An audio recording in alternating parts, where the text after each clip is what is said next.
बच्चों, मैं दामोदर शर्मा एक बार पुनः आपके समक्ष हाजिर हूँ। जैसा कि आपको पता है कि हमारा जो ये पाठ चल रहा है कक्षा 10वीं का पाठ 2, जिसका नाम है लक्ष्मण परशुराम संवाद, और जिसके कवि है तुलसीदास जी। तो तुलसीदास जी का जो हमने ये पद्यांश पढ़ा है, उसके प्रथम 4 पद्यांशों का हमने अध्ययन कर लिया। पिछले पद्यांशों में हमने पढ़ा कि परशुराम जी के क्रोध के समक्ष लक्ष्मण जी अपने व्यंग्य बाण अर्थात व्यंग्य वचन उनसे बोल रहे थे। बोलते बोलते ही उन्होंने कहा कि हे लक्ष्मण, मैं तुम्हारा बालक समझ करके तुम्हारा वध नहीं कर रहा, नहीं तो इस कठोर कुठार से क्षण भर में ही आप काल का ग्रास हो जाते। इस प्रकार की जब बातें चल रही थी और लक्ष्मण जी भी उस धनुष को, शिव धनुष को मामूली धनुष कह करके पुकार रहे थे, तो इसी बीच जब परशुराम जी के कथन चल रहे थे कि पल भर में काल के ग्रास बन जाओगे, मैं क्षत्रिय कुल का द्रोही हूँ, बाल ब्रह्मचारी हूँ, अकरुण अर्थात निर्दयी, इस प्रकार की जो बातें चल रही थी, तो उसके जवाब में लक्ष्मण ने क्या कहा, उसका अध्ययन हम आज करेंगे। लक्ष्मण ने कहा कि तुम तो काल हाक जनु लावा, कि हे प्रभु, आपके जिस प्रकार की आप बातें कर रहे हो कि ऐसा हो जाएगा, ऐसा कर दूंगा, वो कर दूंगा, ये है बालक समझ के छोड़ रहा हूं, ये सब, इन सब बातों को सुनने के बाद तो ऐसा लगता है मानो कि आप तो काल हाँक, इस काल को, मृत्यु को हाँक करके ला रहे हो। इस मृत्यु को मानो आप हाँक करके इसे बुला रहे हो और आपके कहने से तुरंत आ जाएगी।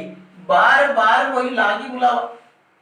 हे प्रभु, आपको देखकर, आपकी बातों को सुनकर ऐसा लगता है कि आप तो जैसे साक्षात मृत्यु को हाँक करके बुला रहे हो, मेरे लिए बार बार बुला रहे हो कि आओ और इस मृत्यु, ये इस लक्ष्मण को यहाँ से ले जाओ, ऐसा जैसे मृत्यु से आप कह रहे हो। सुनत लखन के वचन कठोरा। इस प्रकार जब लक्ष्मण ने यह कथन कहा, तो इस प्रकार के कठोर वचनों को सुनकर के परशुराम जी ने क्या कहा, परस सुधार धर्म कर घोरा। अपने परसे को सुधारा। क्या किया?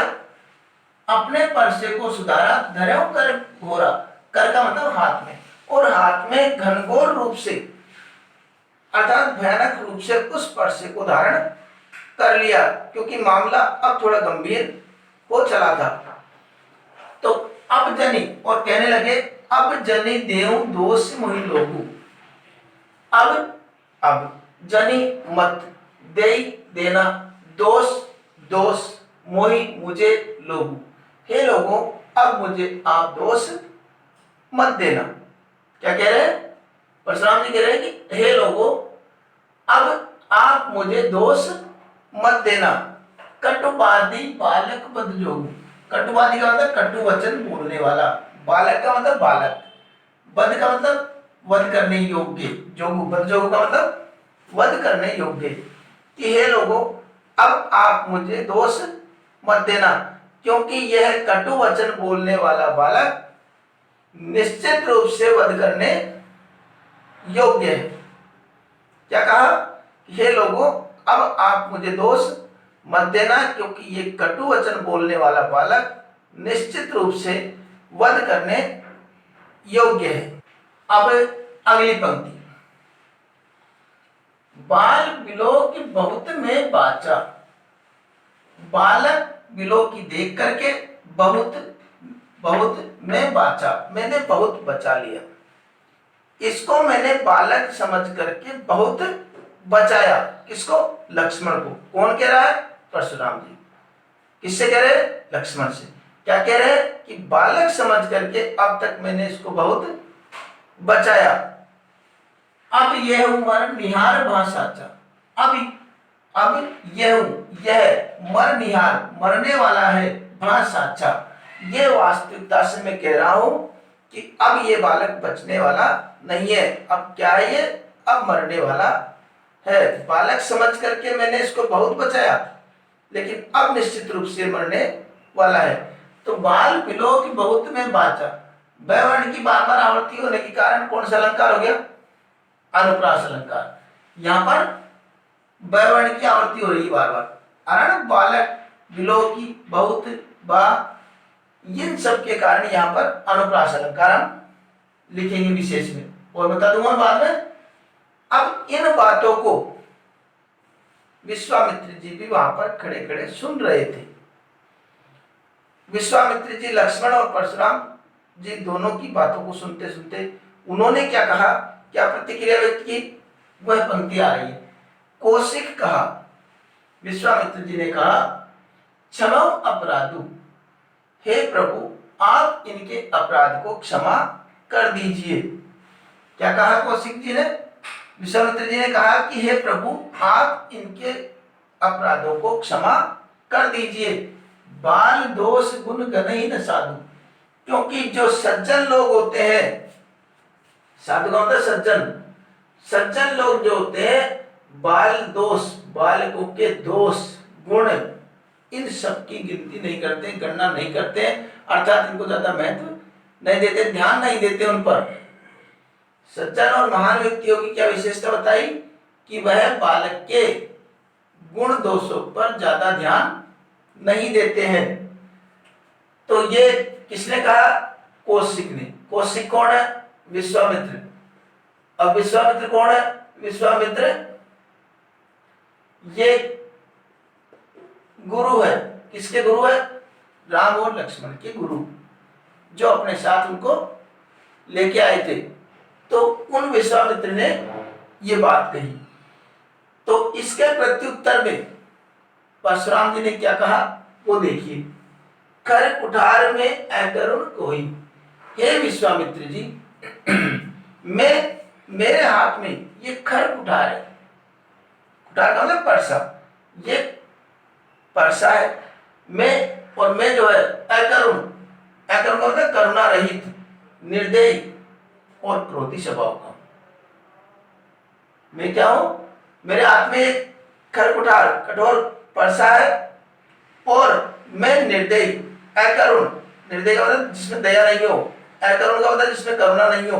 तो मैं अकरुण और क्रोधी, कोई का मतलब क्रोधी स्वभाव का। आगे गुरु, आगे अपराधी गुरु दोही, और मेरे समक्ष कौन खड़े हैं? गुरु के अपराधी खड़े हुए हैं। और मेरे स्वभाव को आप जानते ही हैं, हे विश्वामित्र आप मेरे स्वभाव को जानते ही हैं कि मेरे हाथ में ये खरकुठार है और मैं बचपन से ही अकरुण, करुणा रहित और क्रोधी स्वभाव का हूं, और मेरे समक्ष गुरु का अपराधी भी खड़ा हुआ है। फिर भी देखो मैं उनको छोड़ रहा हूं। क्यों छोड़ रहे ये बता रहे। उत्तर देर छोड़े बिन मारे, और सामने ये जो बालक है ये निरंतर मुझे प्रत्युत्तर दे रहा है, उत्तर दे रहा है। इतना जवाब तलब करने के बाद भी छोड़े बिन मारे, बिना मारे मैं इसको छोड़ रहा हूं। ऐसा क्यों है? कभी ये विश्वामित्र जी आपने विचार किया? ऐसा इसलिए केवल कौशिकशील तुम्हारे, हे विश्वामित्र जी केवल आपके शालीनता की वजह से ही ये उत्तर दे रहा है, और उत्तर देने के बाद भी मैं इसको बिना मारे छोड़ रहा हूं। उसके पीछे कारण है आपकी शालीनता, तो इसलिए मैं इनको छोड़ रहा हूं। अन्यथा क्या करते? न तो यही काट कुठार कठोरे, नहीं तो, मतलब नहीं तो यहीं पर काट करके कुठार कठोरे, इस कठोर कुठार से काट करके अर्थात उसको वध करके गुरु पुरीण होते हो श्रम थोड़े, और गुरु के ऋण से पुरीण हो जाता, अर्थात ऋण से मुक्त हो जाता, होते हो श्रम थोड़े, थोड़ी सी मेहनत में ही मैं गुरु के ऋण से मुक्त हो जाता। तो क्या कहा परशुराम जी ने कि हे विश्वामित्र जी ये आप जानते हैं कि मैं अकरुण, करुणा रहित हूं, क्रोधी स्वभाव का हूं, मेरे हाथ में परसा है, और गुरु का जो शत्रु है, गुरुद्रोही, वह मेरे समक्ष खड़ा हुआ है, उत्तर दे रहा है, फिर भी मैंने उसको बिना मारे छोड़ रहा हूं, बिना मारे छोड़ रहा हूं। गुरुद्रोही क्यों बताया?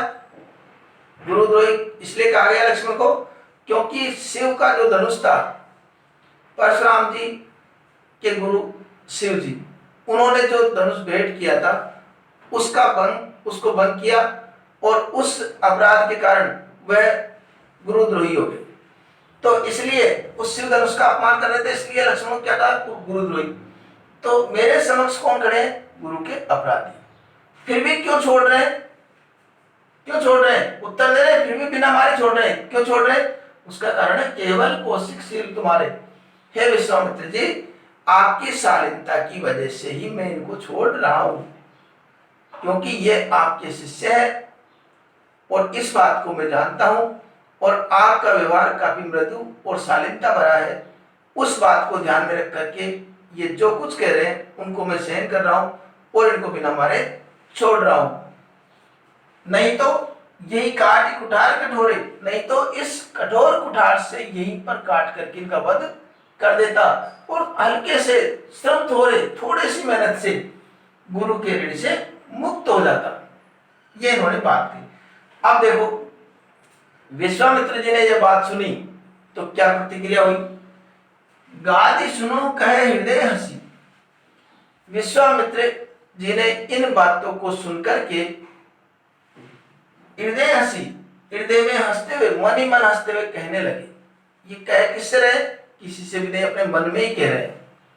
मन में क्या कह रहे हैं? क्या सोच रहे हैं? मुनि हरि हरि सूझ, कि मुनि को सब जगह हराई हरा दिखाई देता है।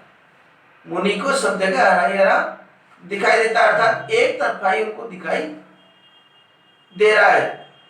एक तरफा से तात्पर्य हो गया कि कई बार जैसे ऐसी स्थिति हो जाती है कि कोई भी मैच खेलने गए, अब क्रिकेट का मैच या वॉलीबॉल का या फुटबॉल का कोई सा भी मैच, उस मैच को खेलने से पूर्व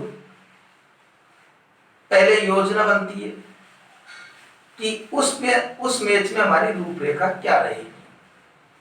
टीम बैठती है, विचार करती है कि प्रथम 10 ओवर आपको टिक करके रहना, आप 2 टिक जाएंगे, तेज बल्लेबाजी करेंगे, तत्पश्चात बाद में ये वाले बैट्समैन आएंगे, ये बल्लेबाजी करेंगे, उसके पश्चात अंतिम 45 ओवर के बाद में ये आकर के धमाकेदार बल्लेबाजी करेंगे। इस प्रकार की वो योजना बना लेते हैं।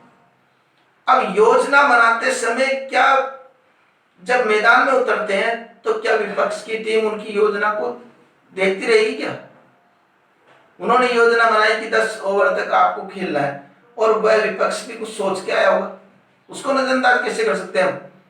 और वह मान लो पहली बॉल में आउट कर दे तो क्या हुआ? सारी योजना फिर।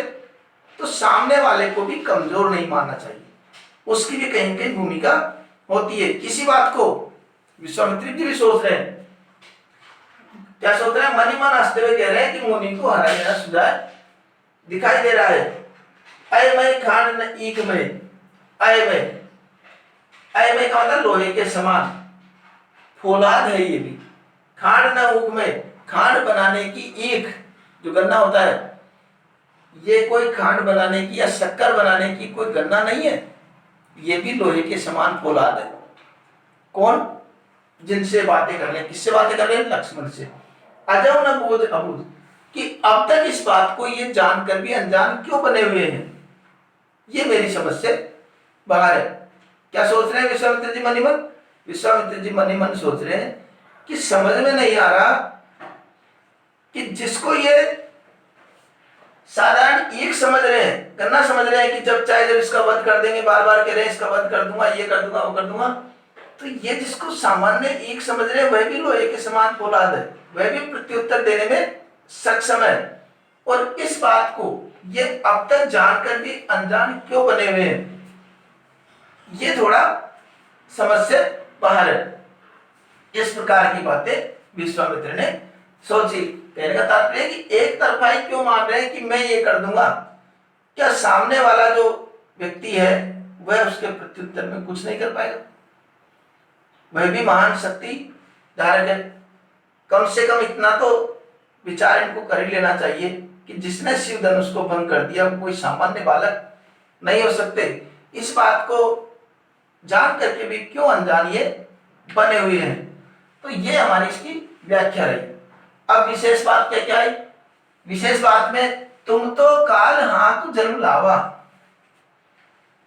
तो यहां पर मानो आप तो काल को हाँक कर ला रहे हो, तो मानो शब्द, जनो शब्द, इस प्रकार के शब्द आने से यहां पर कौन सा अलंकार हो गया? उत्प्रेक्षा अलंकार। इस पंक्ति में कौन सा अलंकार हो गया? उत्प्रेक्षा अलंकार। बार बार पुनरुक्ति प्रकार, बार बार पुनः उस युक्ति का प्रकाश लगे इसलिए पुनरुक्ति प्रकाश। और बाल बिलो की बहुत में पाचा, यहां पर अनुप्रास अलंकार। तो इस प्रकार ये, अब इसके विशेष में ये बातें हम लिख लेंगे। क्या लिखेंगे? भाषा तो वह है ही अवधि भाषा।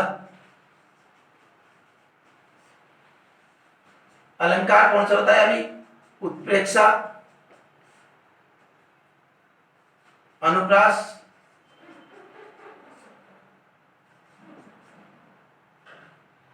और दूसरा तुम व्यंग्यात्मक शैली, ये चल ही रहा है।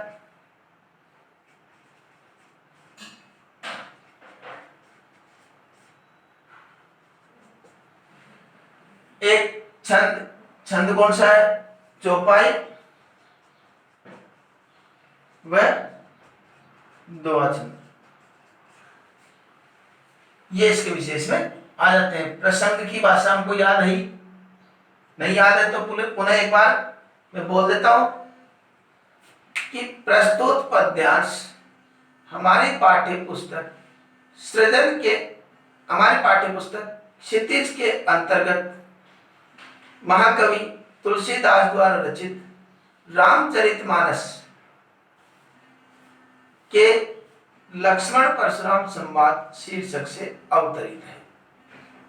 यह हमको प्रसंग में लिखना है, ठीक है।